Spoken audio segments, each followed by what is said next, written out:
Madame, Monsieur, merci de choisir Gabon 24 pour votre débat du 12-15 qui aujourd'hui s'intéresse à la production alimentaire.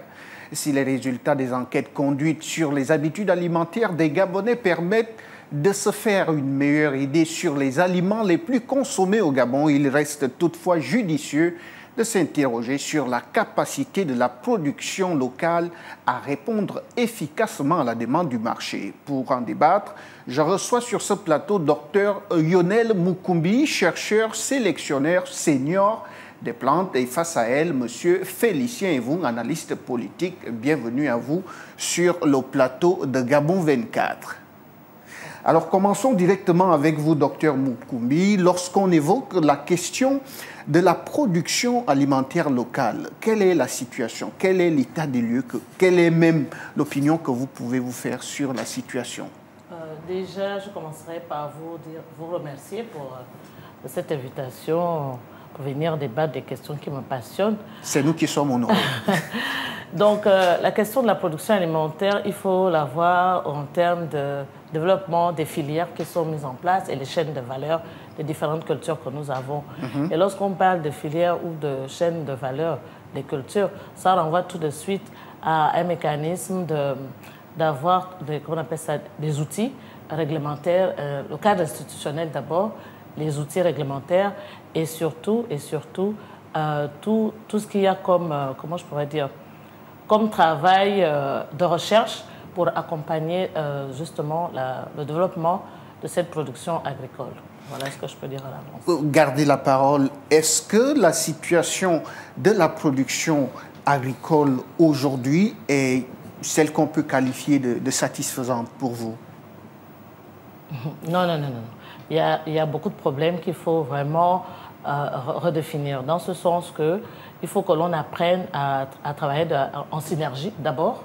Il faudrait que, par exemple, les programmes agricoles qui sont lancés impliquent véritablement la recherche scientifique, parce que l'élément fondamental, le moteur de la production agricole, c'est la semence. Donc, s'il n'y a pas de semence, on ne peut pas avoir une agriculture, une production locale efficiente ou mieux. Parce que ce que vous allez constater dans notre agriculture, on utilise beaucoup des variétés dégénérées. Beaucoup des variétés dégénérées, et il n'y a pas de semences de qualité dans ce pays.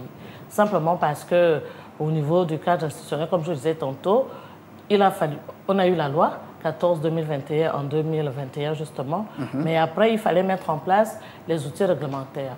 Donc pour permettre la mise en œuvre justement de la production de semences de qualité dans ce pays, et ça remonte qu'il faut aussi avoir au niveau du ministère de l'Agriculture, qui est le garant de cette politique-là, des inspecteurs et laboratoires de semences pour permettre qu'on puisse avoir des semences certifiées qui soient mises à la disposition des producteurs. Mais ça n'existe pas. Ce n'est pas de la faute du ministère, ce n'est pas non plus la faute de la recherche, parce qu'au niveau de la recherche scientifique, vous avez le travail qu'on a débuté, parce que depuis la création de l'Institut de recherche agronomique et forestière, l'IRAF, en 1976, on n'a pas un programme national qui traitait des questions d'amélioration, de sélection et d'amélioration des plantes. Ce n'est qu'en 2018 qu'on a débuté avec l'oreille. Donc, si aujourd'hui vous prenez tout ce qu'il y a comme variété de manioc ou de bananes plantées ou autres cultures, ce sont des introductions qui ne sont pas maîtrisées, qu'on ne peut pas tracer. Donc, c'est là le vrai problème de la production. Alors, on vous a compris, vous venez de dire tout à l'heure que ce n'est pas la faute du ministère de l'Agriculture. Alors, monsieur Evung, selon vous, est-ce que lorsqu'on regarde la situation agricole au Gabon aujourd'hui, est-ce que les choix des politiques agricoles ont été pertinents, ces choix?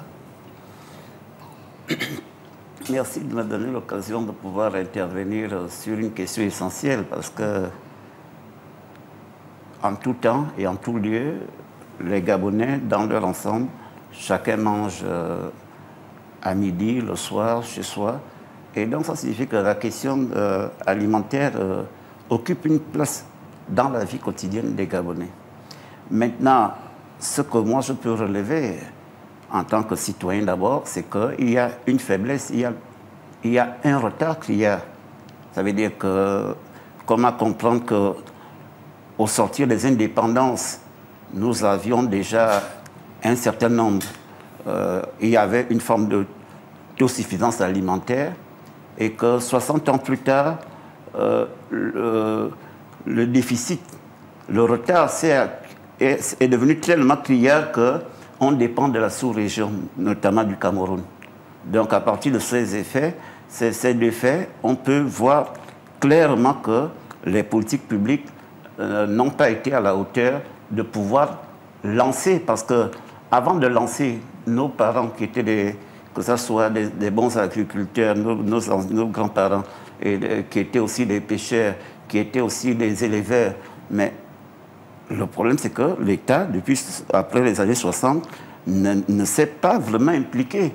Et ici, le problème c'est lequel? C'est d'abord au niveau de l'enseignement. Nous avions intensifié un système scolaire qui tend à faire en sorte que, et voilà le bon exemple, Madame le docteur qui est à ma gauche, pour pouvoir atteindre des niveaux élevés, mais qui, sur le terrain, on n'arrive pas à l'implémenter parce qu'on n'aura pas suffisamment de cadres de ce niveau. Mais on a besoin plus de quoi? On a besoin plus des gens. Aujourd'hui, on est en train de vouloir aller vers l'agriculture mécanisée. Mais avant, il faut d'abord produire pour manger. Or, quels sont les objectifs? Est-ce que le gouvernement, depuis la transition, et même avant, on nous indique réellement ce qu'il faut? Comment communiquer? Quels sont les besoins? Quel est le type de marché? Donc, il y a tellement de questions que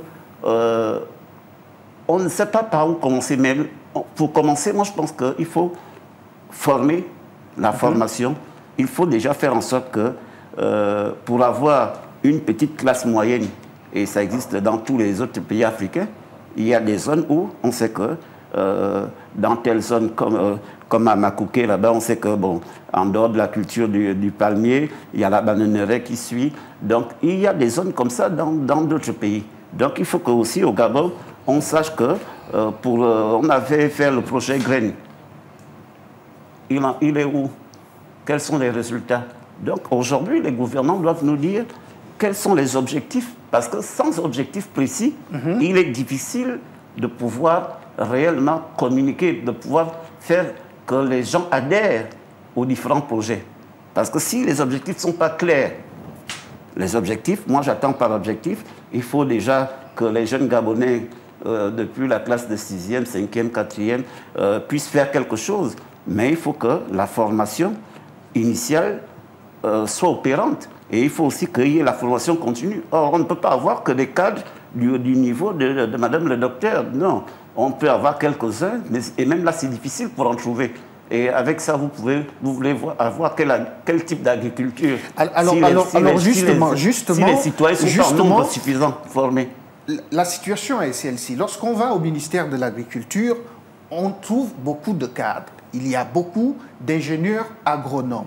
Depuis l'époque d'Omar Bongo Ondimba, on prônait déjà le retour à la terre. Mais il est difficile de constater aujourd'hui que ce retour à la terre qui a été lancé, qui a été pratiquement chanté, n'a rien produit jusque-là. Vous dites que ce n'est pas la faute du ministère de l'Agriculture. Non, il faut nuancer. Je voudrais nuancer. Quand je dis que ce n'est pas la faute du ministère de l'Agriculture, parce que généralement, comme il a fait état tout à l'heure, on a eu le projet Graines. Lorsqu'on conçoit de tels projets, il faut associer toutes les expertises. On ne peut pas, comment dire, c'est-à-dire qu'on a besoin, c'est des vastes projets de développement comme ça, invitent à ce qu'on mette toutes les compétences, toutes les expertises, c'est-à-dire de la semence, la production de la semence, la disponibilité. Donc, il y a une planification derrière jusqu'à la production de cette semence certifiée pour la donner aux producteurs qui vont implémenter pour avoir la production qui est attendue. C'est pour ça que j'ai parlé tout à l'heure du départ de filière. Mais ce que quand je dis c'est pas la faute du ministère de l'Agriculture, ce que je veux dire par là, c'est pas que... Non, par exemple, parce que je me plains tout le temps du ministère de l'Agriculture par rapport aux actions qu'il pose, et ce qu'il dit est vrai. Les ingénieurs qui sortent, par exemple, de Massoukou, ou bien vous allez voir qu'il y a déjà beaucoup d'écoles de sciences agronomiques au niveau du pays. On est rentré dans des clichés, des stéréotypes qu'il faut seulement être ingénieur agronome. Et comme je dis souvent, un ingénieur agronome, c'est comme un médecin généraliste. Il faut des spécialités. Vous ne pouvez pas imaginer, par exemple, dans les technologies sémencières où je suis, ou bien l'amélioration des plantes, on n'est pas nombreux. Je ne sais pas s'il y en a, et c'est maintenant que tout doucement, les gens commencent à comprendre. Et ce qui se passe aussi au niveau du ministère de l'Agriculture, lorsque les projets sont lancés, il faut que le ministère de l'Agriculture comprenne qu'il faut impliquer tous les acteurs pour définir. Si je prends par exemple l'exemple, rapidement, si vous permettez, l'exemple de l'arrêt de l'importation du poulet de chair, par exemple, en 2027. C'est maintenant qu'il faut qu'on s'asseye, tous les ministères. Parce que pour fabriquer la provende, qui est l'aliment des poulets de chair, il faut bien qu'on parte des variétés qui soient améliorées, adaptées dans les conditions de culture et que ça soit des variétés spécifiques à la fabrication de cet aliment. Mais si, par exemple, vous avez, on sectarise, on reste comme ça, ce sera une autre flop, comme on a eu avec Grain, comme on a eu avec PAPGA et tout, ainsi de suite. Donc, je pense que on est arrivé à un stade, on a l'état des lieux de ce qui se passe, de ce qui ne marche pas. Il faut qu'on s'asseye et qu'on ait l'honnêteté. Mais Madame Mukumbi, sans vouloir vous arrêter, j'ai envie de vous demander, vous qui êtes sélectionneur, seigneur des plantes, quand vous parlez de semences, au village, il y a de la semence. Est-ce qu'il ne faut tout simplement pas mettre les conditions qui permettent de renforcer la productivité au village? Est-ce qu'il est obligatoire d'avoir toutes ces semences? Est-ce que les semences que nous avons au village, d'arachides, de bananiers et tout ça, est-ce que ce n'est pas suffisant pour que justement on conserve également ce côté biologique des plantes? Non, déjà, il faut que je nuance rapidement. Les semences que les mamans utilisent au village, ce n'est pas des semences au sens que je l'entends, semences de qualité. C'est des semences souches, c'est du matériel végétal en fait. C'est-à-dire, c'est là et ça a dégénéré. Vous allez voir que les mamans au village travaillent avec des variétés de plus de 20 ans. La variété aussi a une durée de vie. C'est comme quand vous achetez un nouvel habit, il y a l'éclat au début et au fur et à mesure que vous le lavez, ça déteint. C'est la même chose pour la semence et c'est pour ça que les mamans sont toujours restées dans des pratiques d'autosubsistance en fait et la production n'est pas celle-là. Lorsqu'on parle de semences, il faut la voir comme une technologie, c'est-à-dire qu'elle implique, quand vous travaillez avec la semence de qualité, ça vous permet d'avoir 40% déjà de la production qui est attendue. Elle confère ça. Il faut qu'on arrive, quand on va au Cameroun, par exemple, ou dans d'autres pays, pour essayer d'acheter des choses qu'on fait rentrer comme matériel végétal. Mais il faut comment on appelle ça? Il faut qu'on s'assure que c'est la semence de qualité, mais pas le matériel végétal, parce qu'il y a une différence au niveau de la production. Vous voyez? Au niveau de la production que la maman au village va avoir, ou bien... en tout cas, il y a une différence. Il faut qu'au niveau du Gabon, et c'est ça qui est le véritable problème, qu'on arrive à développer la filière semencière. Ensuite, qu'on arrive à former des gens qui vont être des professionnels de la semence pour pouvoir produire la semence commerciale, comme dans tous les pays du monde qui ont voulu développer leur agriculture. C'est ça qui pêche dans ce pays. On aura beau mettre tous les vastes programmes, si on n'a pas travaillé sur la question de la semence et même la mécanisation, venons-en. Même si on veut, il faut d'abord commencer par le petit outillage pour maîtriser et avoir du personnel pour assurer la maintenance de d'abord de le faire marcher et assurer la maintenance pour que ça soit, comment on appelle ça, qu'on essaie de voir l'intérêt des résultats. Mais tel que c'est là, vraiment je pense qu'il faut qu'on apprenne à s'asseoir, à bien définir, faire des planifications en incluant tous les acteurs possibles pour pouvoir vraiment développer notre agriculture. Mais si c'est toujours de manière sectarisée, en excluant volontairement les autres, ben, on aura toujours les mêmes résultats. Parce qu'il n'y a pas de génération spontanée. Ok, nous croyons que les autorités vous écoutent avec beaucoup d'attention. Alors, monsieur et vous, lorsqu'on évoque justement le potentiel agricole du Gabon, à juste titre, dans la perspective justement de la diversification de l'économie et de l'autosuffisance alimentaire, est-ce que ce potentiel est exploité à juste titre? Oui, mais je pourrais dire que le potentiel n'est pas exploité à juste titre parce qu'il faut des objectifs clairs. Est-ce que l'objectif ici, c'est d'amener vers, puisqu'elle a dit que même lorsqu'on mécanise, il faut que ça soit entretenu, il faut qu'il y ait des gens qui suivent, parce que c'est une chaîne. Donc, le fait de vouloir industrialiser, mais il faut se donner les moyens. Il faut se donner les moyens, il faut se donner une petite classe d'agriculteurs. Mais dans l'agriculture, il y a plein de métiers, comme Madame le docteur venait de le dire. Donc, tous ces gens-là, ce que moi je suggère, c'est qu'il faut amener des formateurs, puisque s'ils ne sont pas suffisamment formés, on y conforme quelques-uns à l'USTM. Mais il faut en former davantage. Il faut opérationnaliser. C'est-à-dire qu'il faut faire venir les meilleurs spécialistes dans les différentes composantes pour faire en sorte que les jeunes Gabonais soient formés et de manière pratique qu'ils s'installent, qu'on leur donne des zones où ils font l'agriculture et des zones aussi où on dit, bon, de grande production, là où ils veulent le mécaniser. Donc moi je pense que ce que moi je pense, c'est qu'il faut tout faire pour que les Gabonais, le retour à la terre qu'on parle là, il faut intéresser. Et je suis d'accord avec ceux qui disent qu'il faut un temps soit peu faire inverser la tendance, faire en sorte que 80% des jeunes Gabonais qui ne peuvent pas aller dans des cycles longs puissent au moins savoir faire quelque chose. Savoir faire quelque chose, il faut qu'ils deviennent les différents métiers de la terre, parce que la terre a plusieurs métiers, tels que le docteur vient de le dire. Donc il faut intéresser les jeunes Gabonais à ces vocations-là pour qu'ils puissent s'imprégner. Et on peut, d'ici 200, 3 ans, avec le système de la formation initiale et la formation continue, ils peuvent devenir des bons ingénieurs demain après-demain.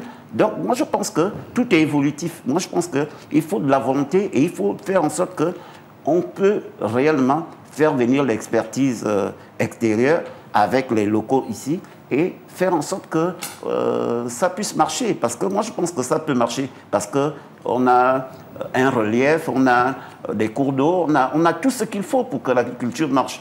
Maintenant, avant de se spécialiser, pour rendre ça plus fluide, on voit avec les mangues greffées, comme avec nos mangues traditionnelles. Donc les choses évoluent. Donc avant d'avoir tout ça, il faut déjà d'abord avoir de quoi manger. Donc je pense que c'est ça qui est important. Excusez-moi, je souhaiterais rebondir sur ce qu'elle dit. Allez-y. En fait, moi je pense qu'ici, lorsqu'on définit des politiques publiques, je pense que c'est pour répondre à des problèmes qui sont posés. Et maintenant, pour répondre à des problèmes qui sont posés, par exemple, chez nous, au niveau du Gabon, c'est le problème de la disponibilité des variétés améliorées, par exemple, pour nos mamans qui sont au village, qui ne font que cultiver les mêmes variétés depuis Mathusalem. Ça, c'est un problème parce qu'ils ne peuvent pas avoir un niveau de production. Ce n'est pas possible. On n'invente pas. Il faut qu'on amène, il faut que le ministère de l'Agriculture comprenne dans les politiques, faire l'état des lieux, des besoins, les variétés comment on appelle, les variétés de manioc, les variétés de bananes plantains. Et tout ça, parce que l'avantage qu'on a, par exemple, on a les centres internationaux de recherche qui existent, les centres de recherche du CGA, ou bien les NARS partenaires qui sont suffisamment avancés. Il n'y a pas de honte. Mais finalement, madame, l'IGAD, toutes ces structures-là, c'est pour quel résultat au fond? Puisque si aujourd'hui, on doit dire au Gabon qu'il y a encore un problème de semences, alors que nous, les profanes dans ce domaine, on pense qu'il y a suffisamment d'institutions, d'organisations pour que finalement les bonnes semences soient remises à ceux qui veulent faire de l'agriculture. Bon, je pense que l'IGAD a beaucoup travaillé avec les hybrides. Ça, c'est notre catégorie de semences, en fait. Ce dont je parle ici, c'est des semences conventionnelles, c'est-à-dire qu'on va avoir la recherche scientifique d'abord qui doit prendre la main aussi pour disponibiliser les semences initiales qu'on appelle les pré-bases, les bases. Comme dans tous les pays du monde, c'est comme ça. C'est pour ça que je disais tout à l'heure qu'il faut que les ministères apprennent à travailler en synergie. Vous voyez? C'est-à-dire que lorsque les politiques sont faites, on a un projet agricole qui est lancé ou des choses qu'on veut faire, il faut qu'on revienne à la recherche pour dire il nous faut des variétés de telles caractéristiques. Et on les sort, vous voyez? Et puis quand on les sort, ces variétés-là, on va produire des semences. Il faut qu'on apprenne à travailler en termes de chaîne de valeur. C'est important et définir les filières. Mais si à chaque fois on fait, vous avez un acteur ici de la chaîne, un autre ici, et les autres maillons de la chaîne n'existent pas, vous n'aurez rien du tout. On va recommencer pour rebondir pour IGAD. IGAD ne fait pas de la semence, ne fait pas de la production de semences. Je ne pense pas que dans les missions de l'IGAD, ça soit dedans la production de semences. IGAD assure la formation, je sais qu'ils sont beaucoup plus dans les cultures vivrières et les cultures maraîchères. Et même dans les cultures maraîchères, je pense que c'est beaucoup plus le maïs et puis, je ne sais pas s'il y a le manioc ou le plantain, mais ce sont des structures pour la formation, comme il disait, pour apprendre les Gabonais désireux à travailler dans l'agriculture. Mais il faut les professionnaliser, en fait. Il faut les professionnaliser. Donc, ce que je suis en train de dire, c'est qu'il faut qu'on arrive à développer... La chaîne de valeur, c'est quoi? La chaîne de valeur, c'est-à-dire, là, il faut qu'on arrive à produire pour nous-mêmes. Ça, c'est l'objectif qu'on se fixe. Et maintenant, pour développer la chaîne de valeur, qu'on arrive à produire pour nous-mêmes, il faut que nous ayons les semences, dont les sélectionneurs comme nous. Il faut qu'on ait des agri-multiplicateurs qui vont produire la semence certifiée. Il faut qu'on ait des privés, là, des privés agri-multiplicateurs pour produire la semence certifiée, mais qu'on ait des privés qui ont des grands champs pour disponibiliser la semence, qui va être utilisée maintenant dans la transformation. Ensuite, pour arriver dans la production. Mais si tous les acteurs là ne sont pas mis en place, on a beau tout faire là, ça ne va rien donner. Et c'est dans ça que nous sommes depuis ma crise. Alors, monsieur Evon, comparaison n'est pas forcément raison. Est-ce que tout ce que le docteur met sur la table là, on a ça au Cameroun? Parce qu'il suffit de traverser la frontière à Moyoké ou à Eboro pour rencontrer des femmes qui viennent vendre de la banane qu'elles produisent derrière leur maison. Est-ce qu'il faut absolument tendre vers cette technologie, cette recherche?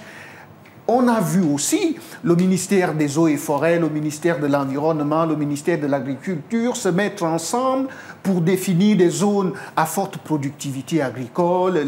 On a vu tout ça. Pourquoi ça bloque toujours? Oui, non, je voudrais expliquer, parce que les téléspectateurs qui nous suivent, il faut expliquer les choses avec des termes simples. Tout ce que le docteur venait de dire, en réalité, nous observons ça dans nos villages.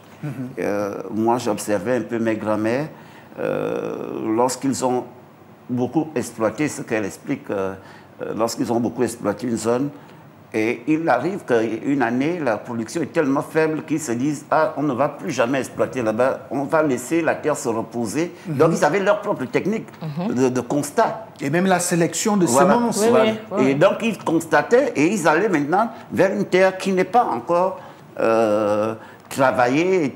Et ça donnait généralement. Donc, même dans nos us et coutumes, les gens s'adaptaient et les gens observaient. Et ils n'avaient pas les rudiments que tous les docteurs, les ingénieurs ont aujourd'hui. Cameroun, lorsque vous prenez l'exemple camerounais, mais c'est d'abord les fortes plantations communautaires. Or, chez nous, ici, il est difficile de faire les fortes plantations, les grandes plantations communautaires, parce que du fait que, d'abord, nos problèmes intra-communautaires, moi, j'ai participé à une enquête où, de Libreville à Kango, mais les gens qui sont sur le même linéaire, dans le même village, je vois à Kafélé, à tous les autres villages-là, mais qui parlent la même langue, soit qui sont des Pounous, soit qui sont femmes, mais qui disent « Ah non, moi je ne peux pas m'associer pour aller faire la richesse de tel clan. » À partir de ce moment, il est difficile. Or, aujourd'hui, ce qu'il faut faire pour tuer tout ça, il faut déjà faire en sorte qu'on puisse leur dire par l'agriculture, voici ce que vous gagnez. Voilà les différents métiers de l'agriculture. Voici les débouchés. En plus de l'agriculture, on va implanter une école de formation dans votre département ou dans votre province. On va implanter la transformation de quelques produits et avec les autres métiers du bois. Parce qu'il faut penser développement global. Parce que qu'est-ce qui va attirer? Parce qu'il faut, l'objectif ici, c'est d'attirer le jeune Gabonais à pouvoir se lancer dans les métiers de l'agriculture et surtout de vivre de par ce métier, de vivre et de subvenir aux besoins de sa famille. Voilà, avant d'attirer les Gabonais avant d'attirer l'attention des Gabonais vers ces métiers-là, il faudrait qu'on montre des exemples. Est-ce que dans le pays, on a quelqu'un qui est devenu riche en faisant de l'agriculture? Est-ce qu'on a suffisamment valorisé le secteur agricole au Gabon? Moi, je pense, si vous permettez, moi je pense qu'il y a plein de choses qu'on met ensemble. Il faut qu'on apprenne à travailler en structurant les choses. Parce que déjà, il faut qu'on apprenne à structurer notre agriculture. Si on a la structure, quand je dis structurer, c'est dans le sens qu'il faut que tous les acteurs institutionnels, que chacun sache quelle est son action dans le développement de notre agriculture, à quel moment il agit. Et par rapport aux jeunes, on dit pour les intéresser, l'agriculture génère beaucoup d'argent. Mais si ce n'est pas structuré, on ne connaît pas la planification, on ne peut rien. Ensuite, ce que je veux dire, les OP, les organisations paysannes que le Gabon regorge en plein, il faut que les gens apprennent à devenir des véritables coopératives. Quand je parle de coopératives, je vois dans le vrai sens du terme. Des véritables coopératives, pas des OP qui se font passer en coopératives, mais des véritables coopératives qui vont vraiment permettre, comme il disait, d'organiser le travail et tout. Je pense qu'on a aussi l'avantage dans ce pays d'avoir des partenaires techniques et financiers, comme la FAO. Je pense qu'il faut qu'on arrive pas seulement à passer du temps dans les ateliers pour les perdièmes, là, mais appeler la FAO qui a suffisamment d'outils pour aider, par exemple, à asseoir des choses au niveau de nos villages. Ils ont des outils comme les CEP, les champs écoles paysans, ils ont des outils comme le club des Mitra, des AVEC. C'est des choses qu'on peut implémenter dans nos villages pour sédentariser les jeunes et surtout pour qu'ils gagnent de leur activité agricole. Ça existe dans les autres pays. Pourquoi on ne peut pas implémenter ça? On a tout. Pourquoi? Il faut qu'on apprenne vraiment à travailler de manière synergique, je reviens là-dessus, et qu'on apprenne à structurer notre agriculture en termes de filières et de chaînes de valeur. C'est ce que je veux dire. Merci à vous, Madame Mukumbi. Nous sommes pratiquement arrivés au terme de cet échange. Votre mot de la fin, Monsieur Félicien, est-ce que, au regard du tableau sombre que nous venons de dépeindre là, est-ce que le Gabon peut réussir dans le domaine de l'agriculture, premièrement, atteindre son autosuffisance alimentaire, pourquoi pas exporter? Oui, si l'objectif est clairement défini, il faut se donner les moyens parce que le problème ici, c'est qu'il faut qu'on décide, on commence quelque part. Maintenant, j'ai vu qu'ils ont commencé dans la zone de Ndende pour les bœufs.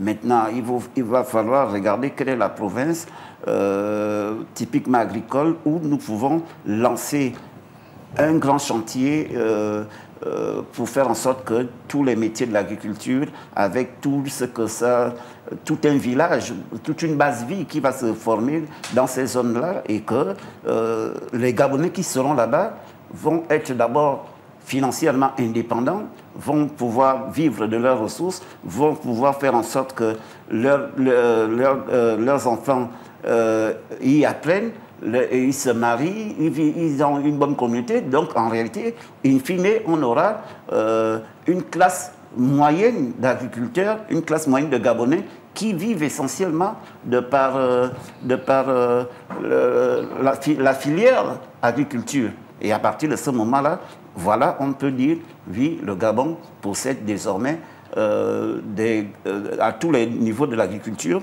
nous possédons des hommes et des femmes qualifiés à tous les niveaux, y compris au niveau du raricisme qu'il y a en ce moment. C'est-à-dire que si nous avons 4, 5, une dizaine comme ça dans notre pays qui connaissent un peu, pour rendre un peu plus productives les différentes plantations, je pense qu'on est sur la bonne voie, on peut s'en sortir. Il faut utiliser les compétences qu'il y a et il faut former. Il n'y a pas de miracle. Merci à vous, Monsieur Félicien. Et vous êtes analyste politique, habitué de ce plateau de Gabon 24. Merci. Merci à vous également, Madame Yonel Mukumbi. Vous êtes docteur, chercheur, sélectionneur senior des plantes. Merci à vous d'être passé. Et expert en technologie semencière. Ça, c'est pas mal, ça c'est bien. Merci à vous, Madame le docteur et expert. À vous aussi, Madame, Monsieur, merci de nous avoir regardés. Nous étions là sur la problématique relative à la production locale sur le plan de l'alimentation. À très vite sur le plateau de Gabon 24.